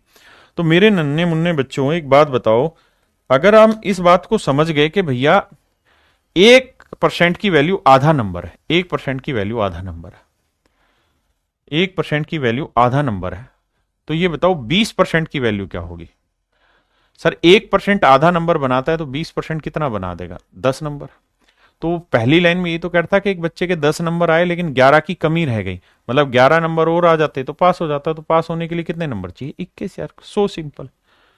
कुछ करना ही नहीं है आपको भाई। 1% से आधा नंबर बनता है, तो 20% से 10 नंबर बने, और कह रहा है 20% लाया लेकिन 11 से फेल हो गया, मतलब 21 वाला पास है यार। क्या बात कर दी। सवाल में कह रहा है भाई 31% नंबर एक बच्चा लाता है तो 16 अंकों से फेल हो जाता है, बहुत बढ़िया। लेकिन अगर 40% नंबर लाया तो भैया 56 नंबर ज्यादा आ गए, 56 नंबर फालतू आ गए। तो कुछ नहीं सर, 40 में से 31 घटाएंगे तो सर कितना आएगा, 9%। और 56 में से 16 घटाओगे तो 6 6 12, 5 1 6 1 7 72, तो 9% 72, तो 1% की वैल्यू 9 8 72 8। यानी मेरे दोस्तों 8 नंबर से 1% बनता है, ध्यान देना। अगर 8 नंबर से 1% बनता है तो 16 नंबर से क्या बनेगा, 2%। अगर पासिंग परसेंटेज पूछे, लेकिन सर आप क्यों मेहनत कर रहे हो, पासिंग परसेंटेज पूछ ही नहीं रहा, तो क्या पूछ रहा है सर, वो तो जानना ही कुछ और चाह रहा है। वो ये कह रहा है बताओ पास होने के लिए कितने नंबर चाहिए। तो बेटा ये बता कि 1% की वैल्यू 8 है, बिल्कुल ठीक है सर। अगर सर 1% की वैल्यू 8 है तो एक बात बताओ 40% की वैल्यू क्या होगी, 40% की वैल्यू क्या होगी सर, निकाल देंगे। 1% 8 नंबर, तो 40% 320 नंबर। यानी सर एक बच्चे के 320 नंबर आए लेकिन 56 नंबर फालतू ला रखा, वो घटा दो। तो 10 में से 6 गया 6, ना ना ना ना, 10 में 6 गया 4, 11 में 5 गया 6, सर ये आया 264। 264 अगर कोई बच्चा ले आएगा तो पास हो जाएगा। तो ऑप्शन बी मेरा सही आंसर, ऑप्शन बी मेरे बच्चों करेक्ट है। आइए मेरे दोस्तों टाइप ई की बात कर रहे हैं। टाइप ई की क्या कहानी है, ध्यान से देखिए। टाइप ई में एक खास चीज होगी, और वो ये, एक शब्द आपने सुना होगा कंपैरिजन। एक शब्द आपने मेरे प्यारे बच्चों सुना होगा कंपैरिजन। कंपैरिजन को हिंदी में कहते हैं तुलना। क्या कहते हैं, तुलना। एक कंपेयर शब्द से बना हुआ है, कंपेयर को बोलते हैं तुलना करना। मेरे दोस्तों कंपैरिजन आप 3 चीजों के थ्रू बेसिकली करते हैं। सबसे पहला है परसेंटेज, प्रतिशत के थ्रू। दूसरा आप कंपैरिजन करते हैं रेशियो के थ्रू। और तीसरा आप कंपैरिजन करते हैं फ्रैक्शन के थ्रू। अगर और ध्यान से देखें तो तीनों का मतलब एक ही है, प्रतिशत, अनुपात और भिन्न। एक शब्द यहां बड़े ध्यान से देखिएगा, और ये टाइप जो है ये अपने आप में बहुत खतरनाक है, इसलिए ध्यान से इस बात को सुनिएगा। कंपेयर, कंपैरिजन करते वक्त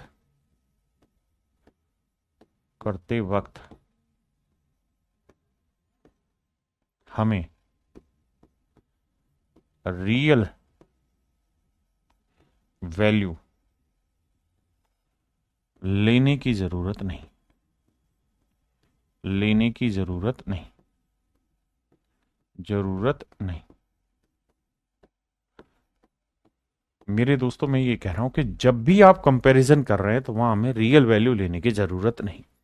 अब आप कहेंगे क्या राम कहानी लिखवाई, इस बात का अर्थ तो समझाओ। तो आ जाओ मेरे दोस्तों। मेरे दोस्तों अगर मैं आपको ये कहूं कि भाई मेरी उम्र और आपकी उम्र में तुलना करके बताओ, मेरी एज और आपकी एज में कंपैरिजन करके बताओ, तो आप कहेंगे कि सर ना तो मुझे आपकी उम्र बताने की जरूरत है, ना मुझे अपनी उम्र बताने की जरूरत है, मैं वैसे ही कह दूंगा कि आप 2 साल के हो तो सर हम 3 साल के हैं।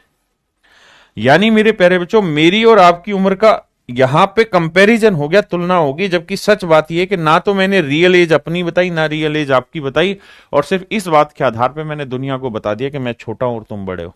ठीक है भाई। अगर मेरे बच्चे मैं आपको ये कहूं कि यार मैं तुमसे 50% तेज भाग सकता हूं, मैं तुमसे 50% तेज भाग सकता हूं, 50% तेज भागता हूं, तेज भागता हूं, तो इसका मतलब ये हुआ कि अगर आप जितनी देर में 100 मीटर भागेंगे उतनी देर में मैं 150 मीटर भाग जाऊंगा, क्योंकि मैं तो मैं हूं। हाँ है ना। तो मेरे दोस्तों यहां मैंने आपको यह नहीं बताया कि आपकी स्पीड क्या है और मेरी स्पीड क्या है, मैंने नहीं बताया। लेकिन मेरे बच्चे मैंने आपको यह बता दिया कि भैया मैं आपसे 50% तेज हूं। यानी आप कंपैरिजन कर सकते हैं दोनों के बीच में। मेरी बात समझ पाए कि नहीं। फिर से अपनी बात समझाता हूं कि परसेंटेज, जैसे मैंने कहा कि यार मैं आपसे 10% कम कमाता हूं, मैं आपसे 10% कम कमाता हूं, इसका मतलब आप 100 कमाते हैं तो मैं 90 कमाता हूं, आप 10 कमाते हैं तो मैं 9 कमाता हूं, आप 100 करोड़ कमाते हो तो मैं 90 करोड़ कमाता हूं, आप 100 अरब कमाते हो तो मैं 90 अरब कमाता हूं। मेरी बात समझ रहे हैं? यानी यहां पे ना तो मैंने आपकी इनकम बताई एक्चुअल, ना मैंने अपनी एक्चुअल इनकम बताई, लेकिन मैंने दोनों के बीच में कंपैरिजन कर दिया। ऐसे ही मेरे बच्चे, एक होता है फ्रैक्शन जिसे हम भिन्न कहते हैं, भिन्न भी तुलना बताता है। मैं कहूं कि यार मैं आपका 2/3 स्पीड से भाग सकता हूं, मैं आपकी 2/3 स्पीड से भाग सकता हूं। इसका मतलब ये हुआ कि अगर आपकी स्पीड 3 है तो मेरी स्पीड 2 होगी, आपकी स्पीड 3 तो मेरी स्पीड 2। मेरे दोस्तों 2/3 स्पीड से भागना मतलब आपकी 3 तो मेरी स्पीड 2। तो आपने एक चीज नोटिस की कि इन तीनों ही शब्दों से हम कंपैरिजन बताते हैं, तुलना निकाल के बताते हैं, और तुलना जब जब हमें निकालनी होती है तो वहां पे हमें किसी रियल वैल्यू की बताने की जरूरत नहीं है। मतलब हमें एक्चुअल में ये बताने की जरूरत नहीं है कि मेरी उम्र कितने साल और आपकी उम्र कितने साल है, बस रेशियो के थ्रू ही मैं उस बात को डिफाइन कर दूं। तो मेरे दोस्तों आज हम जो चर्चा कर रहे हैं वो कंपैरिजन पे चर्चा कर रहे हैं, ध्यान से समझिएगा। और इस बात को समझिएगा कि जब भी हमें कंपैरिजन फाइनल में निकालना हो तो हमें कोई रियल वैल्यू लेने की जरूरत नहीं है, और इस रियल का मतलब है कांस्टेंट वैल्यू लेने की भी जरूरत नहीं है। रियल को ही आप कांस्टेंट भी कह सकते हैं। कांस्टेंट को हिंदी में बोलेंगे स्थिर कोई मान। और अच्छे से समझो तो कोई फिक्स वैल्यू लेने की जरूरत नहीं। कैसे? सवाल के थ्रू समझाता हूं। जैसे सवाल में कहता है किसी वृत्त की त्रिज्या 25% बढ़ा दी जाए, किसी सर्कल की रेडियस 25% बढ़ा दी जाए तो क्या होगा? तो मेरे दोस्तों एक बात बताओ, लेट्स से ये कोई सर्कल है, अब मैंने इसकी रेडियस बढ़ा दी और ये इतना ही बड़ा सर्कल हो गया, तो कहता है इसके एरिया में क्या परिवर्तन होगा? तो भाई 25% बढ़ा दी गई तो 25% की फ्रैक्शन क्या होगी? 1/4। बिल्कुल ठीक है। मतलब अगर पहले वाले की रेडियस 4 थी तो इसकी रेडियस 1 बढ़ गई, 25% मतलब 4 का 25% 1 बढ़ गई, तो अब रेडियस कितनी हो गई? 5। तो मैं पूछ रहा हूं कि इसके एरिया में क्या चेंज होगा? तो आप कहेंगे देखो सर, एरिया होता है πr², इसकी रेडियस कैपिटल आर हो गई तो मान लो πr², ये मान लो स्मॉल आर थी, ये बढ़ाने के बाद कैपिटल आर हो गई, तो यही तो एरिया होगा। हाँ जी, जरा चेक करते हैं आओ। भाई आर की वैल्यू 4 है तो 4 का वर्ग 16 पाई, पाई तो गुना था। भाई आर की वैल्यू यहां 5 है तो 5 का वर्ग 25 पाई। बिल्कुल ठीक है। अब सर एक मोटी बात समझना, क्या कि जब हम तुलना कर रहे हैं ना तो हमें इस पाई की जरूरत है ही नहीं। अगर आप इसे नहीं भी काटेंगे तो आप यही तो कहेंगे कि भाई 16 पाई से 25 पाई हो गया तो 9 पाई बढ़ गया। तो यानी सर 9 पाई इंक्रीज हो गया है किस पे? 16 पाई पे। तो कितना परसेंटेज? तो पाई से पाई गया। 1/16 कितना होता है सर? 6 सही 1/4%। तो 9/16 क्या होगा? 9×6 = 54 तो ये हुआ, और सर 9/4 ये हो गया, तो यह 2 सही 1/4। तो 54 और 2 56 सही 1/4%। यानी कुल मिला के 56 सही 1/4% इंक्रीज हो गया। अब मैं कहना क्या चाहता हूं उस बात पे फोकस करिए। मैं आपको मेरे दोस्त कहना ये चाह रहा हूं कि सच मायने में हमें इसकी जरूरत थी ही नहीं, ये तो फिक्स है। भाई सर्कल छोटा है तब भी पाई की वैल्यू 22/7 ही लिया आपने, बड़ा लोगे तब भी पाई की वैल्यू 22/7 है, यानी ये तो फिक्स है हर एक केस में। और मैं यही कह रहा हूं कि अगर सवाल के आखिर में परसेंटेज पूछा है, फ्रैक्शन पूछी है, रेशियो पूछा है, यानी कंपैरिजन पूछा है, तो वहां आपको रियल वैल्यू लेने की जरूरत नहीं है, कांस्टेंट या फिक्स वैल्यू लेने की जरूरत नहीं, उसके बिना भी आपका आंसर निकलेगा। तो अगर आप मेरे बच्चे हैं तो आपको सिंपल ये लिखना था कि भाई सर्कल का एरिया r² होता है। कब? जब हमें कंपैरिजन निकालना हो। तो अगर सर्कल का एरिया r² होता है तो 4 का वर्ग 16 और अब रेडियस 5 होगी तो 5 का वर्ग 25, तो इंक्रीज हो गया 9, 9 का इंक्रीज 16 पे, तो कितना आंसर? क्लियर है? 2-3 सवालों के थ्रू समझ आएगा। कहता है जी रेक्टेंगल की जो लेंथ है वो 37.5% बढ़ गई, आयत की लंबाई 37.5% बढ़ गई।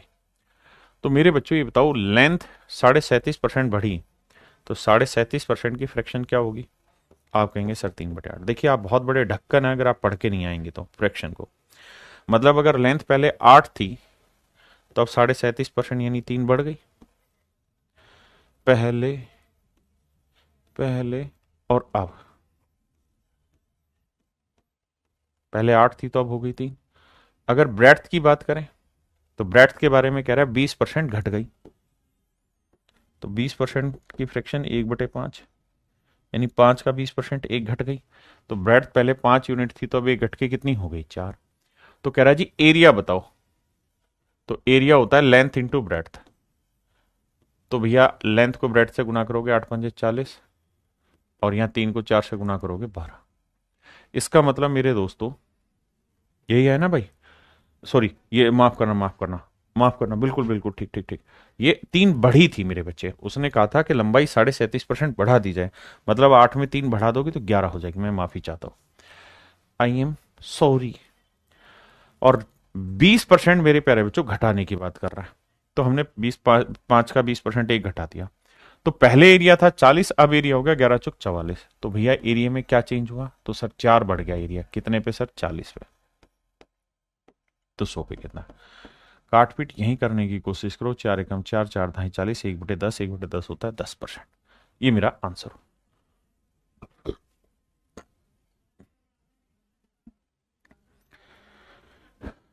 कहता है किसी वर्ग की भुजाएं 40% बढ़ जाती है। 40% की फ्रैक्शन क्या होती है जी, 2/5। मेरे बच्चे 20% की 1/5, तो 40% 2/5। यानी अगर स्क्वायर की जो साइड है, अगर मैं उसकी लेंथ एस मान लूं, तो पहले अगर साइड की लेंथ 5 थी तो अब कहता है 40% बढ़ गई, 2 बढ़ के कितनी हो गई 7। तो पहले जो 5 थी अब कितनी होगी मेरे बच्चे 7। पहले 5 थी तो अब हो गई मेरे प्यारे बच्चों 7। अगर किसी स्क्वायर की साइड 40% बढ़ गई, मतलब 5 से 7 हो गई, तो कहता है इसके एरिया में क्या चेंज होगा। तो एरिया क्या होता है मेरे बच्चों, साइड का स्क्वायर, वर्ग का क्षेत्रफल जो होता है वो भुजा का वर्ग होता है। तो 5 का वर्ग 25 और 7 का वर्ग 49, यानी पहले जो एरिया 25 था वो 49 हो गया, कितना बढ़ा भाई 24। तो 24 का इंक्रीज 25 पे, तो 100 पे कितना, 25×4 = 100, 24×4 = 96। आंसर आएगा मेरे बच्चे 96%। कितने बच्चे समझिए, बहुत बढ़िया शानदार।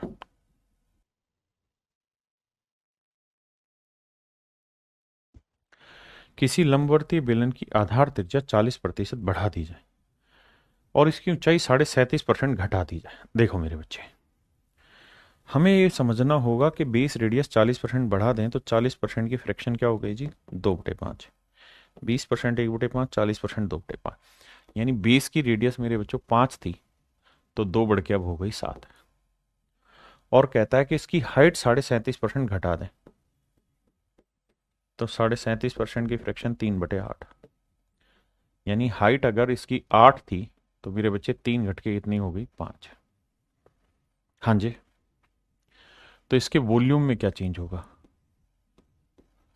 तो वॉल्यूम होता है मेरे प्यारे बच्चों क्या, πr²h। जिन बच्चों को नहीं पता वो अभी छोड़ दो, इस फार्मूले को लिख लेना, जिनको पता है वो तो खुश हो जाएंगे। तो मेरे दोस्तों वॉल्यूम होता है πr²h। और मैंने आपको ये बात समझाई कि जब भी आप कंपैरिजन निकाल रहे हैं तो जो चीज कांस्टेंट रहती है, हर एक बार फिक्स रहती है, उसको हटा दो। तो पाई हटा दिया, तो r² करेंगे तो r की वैल्यू 5 का और 25 और h की वैल्यू 8, 25 8 है 200। r की वैल्यू 7 है, h की वैल्यू 5, तो 7 का वर्ग 49 और h की वैल्यू 5, क्योंकि भाई मुझे तो r² इंटू एच करना है, तो 7 का वर्ग 49 गुना 5 करना है, तो यह आएगा 245। आपने कहा जी ठीक है, इसमें तो कोई दो राय नहीं है। तो मेरे बच्चे बताओ वॉल्यूम कितना बढ़ गया, तो सर 45 बढ़ गया वॉल्यूम। तो 45 बढ़ गया है मेरे भाई किस पे, 200 पे। तो 100 पे कितना भाई, 2 जीरो से 2 जीरो काटा, 2 से काटा 22.5। तो आंसर आया मेरे प्यारे बच्चों 22.5%, that is in option A.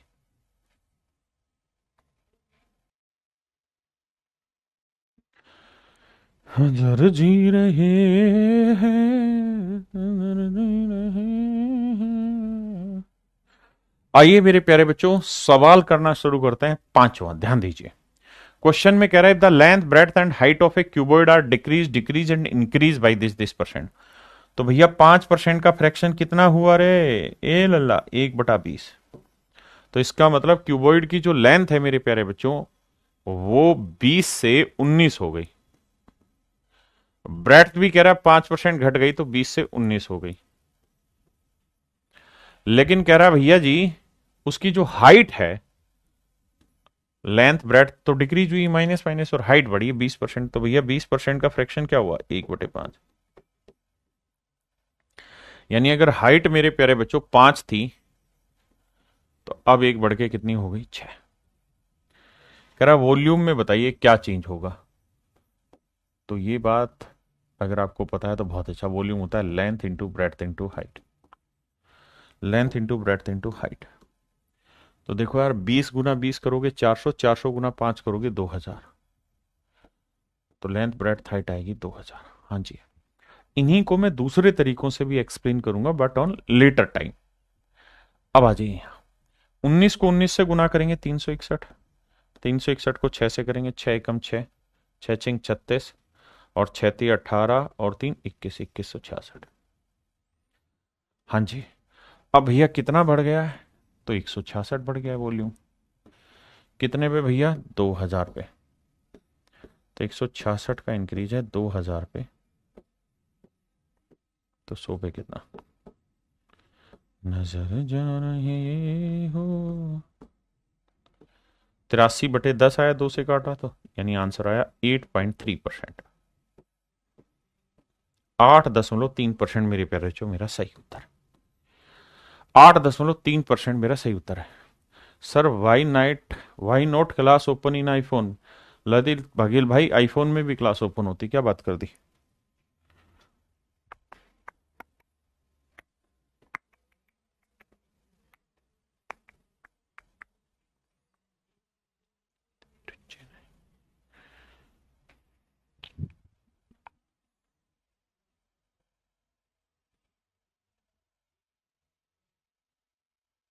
देखिए मेरे दोस्त, दो वैल्यूज है एक्स और वाई और कह रहा है दोनों को 20-20% कम कर दिया।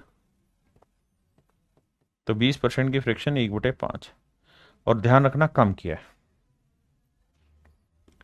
एक्स की वैल्यू 5 से एक घट के कितनी हो गई? 4। और y की वैल्यू भी मेरे दोस्तों 5 से एक घट के कितनी हो गई? 4। तो सवाल में कह रहा है कि x into y square, x into y square, इसकी कहानियां सेट करो। x इंटू वाई स्क्र, ध्यान देना। तो x की वैल्यू 5 रखेंगे और y की वैल्यू 5 का वर्ग 25, 25 पांजे 125। यानी पहले जो रिजल्ट 125 था अब कितना हो गया? x की वैल्यू 4 और y की वैल्यू 4 का वर्ग 16, 16 चौको 64। अब ध्यान से मेरी बात को सुनिएगा। मतलब पहले जो वैल्यू 125 थी अब 64 हो गई। कितने की कमी हो गई? 61 की। 61 की कमी 125 पे तो 100 पे कितने? 25 चौक 100, 25 पांजे 125। अब देखो 5 से काटेंगे, 5 12 60 और 5 दूनी 10। 4 से गुणा करोगे 4 दूनी 8, 4 दूनी 8, 4 एकम 4, 48.8%। दैट इज इन ऑप्शन सी।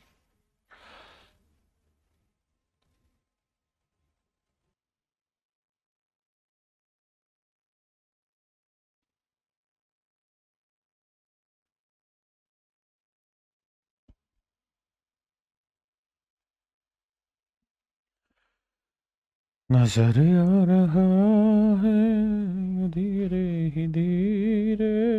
मेरे प्यारे बच्चों आइए, सवाल में कह रहा है the population of a town is 1,89,000। किसी शहर की जनसंख्या 1,89,000। 4/9 ऑफ देम आर मेल्स, उसमें से 4/9 भाग पुरुष है। ध्यान देना, 4/9 ऑफ देम, देम का मतलब टोटल पॉपुलेशन का 4/9 भाग पुरुष है। 4/9 लोग पुरुष है कुल जनसंख्या का, बाकी महिलाएं हैं। कहता 50% मेल आर मैरिड, 50% पुरुषों ने ब्याह कर रखा है, मतलब शादी हो रखी है। अब सवाल पे कुछ डिटेल्स इंफॉर्मेशन आपसे चाह रहा है, आइए बात करते हैं। मेरे बच्चों सबसे पहला काम ये देखा करो कि हमसे पूछा क्या है। अगर हमसे परसेंटेज पूछा हुआ है फ्रैक्शन पूछा हुआ है, रेशियो पूछा हुआ है, तो इसका मतलब कंपैरिजन पूछा हुआ है। और कंपैरिजन जब जब पूछा हो, there is no need of real value की जरूरत नहीं, फिक्स वैल्यू की जरूरत नहीं, कांस्टेंट वैल्यू की जरूरत नहीं, इन सारी चीजों की जरूरत ही नहीं होती आपको। So you can just simply ignore them. Okay, आओ जी, नजर आ रही है। देखिए मेरे दोस्त, कह रहा था population of A town is 1,89,000। किसी शहर की जनसंख्या 1,89,000 है। 4/9 ऑफ देम आर मेल। मतलब कुल जनसंख्या का 4/9 भाग पुरुष है। तो कुल जनसंख्या का 4/9 भाग, मतलब अगर टोटल पॉपुलेशन 9 है, कुल जनसंख्या, टोटल पॉपुलेशन अगर ये 9 है मेरे प्यारे बच्चों, अगर कुल जनसंख्या 9 है, अगर मेरे प्यारे बच्चों कुल जनसंख्या 9 है, कुल जनसंख्या 9 है मेरे दोस्तों, ध्यान देना, अगर कुल जनसंख्या 9 है तो कह रहा है उसमें 4 भाग पुरुष है, 4 आर मेल। यानी अगर मेल की बात करें, पुरुषों की बात करें तो 4 पुरुष है, यानी 9 लोगों में से 4 पुरुष हैं। तो महिलाओं की संख्या तो ज्यादा है भैया। तो 9 में से 4 घटाया 5, क्या हो गई? फीमेल। अगर 9 लोग हैं तो उसमें से 4 मेल हैं, बाकी 5 फीमेल है। ठीक है जी। अब अगली लाइन में कह रहा है कि भैया इसमें कुछ शादीशुदा भी हैं, और शादीशुदा की बात कर रहा है कि भाई 50% लोग शादीशुदा है, 50% ऑफ द पॉपुलेशन, नहीं 50% मेल्स आर मैरिड, 50% पुरुष शादीशुदा है।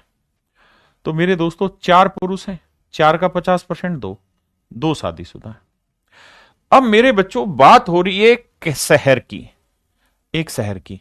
तो तय है कि उस शहर में जो 2 पुरुष शादीशुदा हैं उनकी औरतें भी तो होंगी और वो उसी शहर में रह रही होंगी। ऐसा थोड़ी है कि 2 आदमियों की शादी हुई, औरतें कहीं और होगी दूसरे शहर में। नहीं, मानना यही होगा कि सर अगर 2 पुरुष शादीशुदा हैं तो ये हुए होंगे किससे भैया? 2 महिलाओं से।